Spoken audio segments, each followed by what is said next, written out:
বলতে না বলতে কিন্তু প্রধান রেফারি নিয়াল হোসেনের বাঁশি শেষ পর্যন্ত। আচ্ছা ঠিক আছে, ওকে ভাই, খেলা শেষ হয়ে গেল। এরই মাধ্যমে খেলা শেষ। ফুটবল একাদশ দুই পক্ষান্তরে কিন্তু নাইজেরিয়ান আগে সিয়া দুটো না তো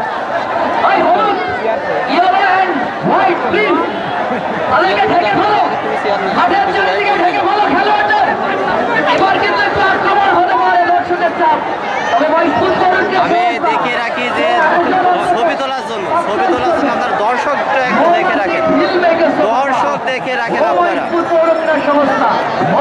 আপনারা শুধু দর্শক দেখে রাখেন কি পরিমাণ দর্শক, আপনারা একটু দেখুন কি পরিমাণ দর্শক। এই যে এদিকে আমি দেখে রাখি, এদিক থেকে বেরিয়ে যাচ্ছে, একটু এদিক থেকে বেরিয়ে যাচ্ছে, দেখা যাচ্ছে অনেক দর্শক বেরিয়ে যাচ্ছে। আর এই জায়গা দুই টিমের প্লেয়ার এখানে সবাই রয়েছে, সবাই হয়তো বা ছবি তোলার জন্য এখানে আসছে, যেহেতু দেশের বাইরের প্লেয়ার একটু ইচ্ছা করে, অবশ্যই ইচ্ছা করে যে একটু ছবি তুলে রাখি তাদের সাথে।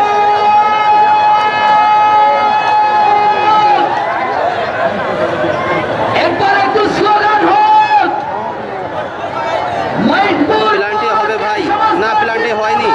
অসাধারণ আয়োজন, সুন্দর মধুময়, শুধু মাঠে আমি নাই। বিপ্লব চৌধুরী, অসংখ্য ধন্যবাদ।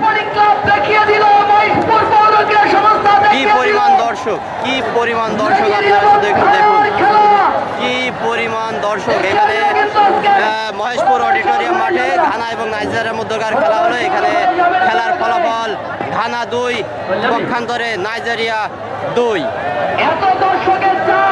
যেহেতু প্রীতি ম্যাচ, এই জন্য আর টাই ব্রেকার হয়নি।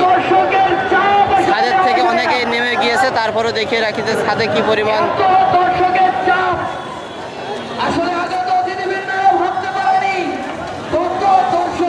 এমনকি আমার এই পাশে ছাদ আছে, ছাদের উপরে অনেকে বসেছিল, এখন তো অনেকেই নেমে চলে গেছে। অসংখ্য দর্শক, অসংখ্য দর্শক। এখনই মনে হয় পুরস্কার বিতরণ অনুষ্ঠান হবে। পুরস্কার বিতরণ অনুষ্ঠান আরিয়ান স্পোর্টস জোন মহেশপুর খেলাঘরের পক্ষ থেকে।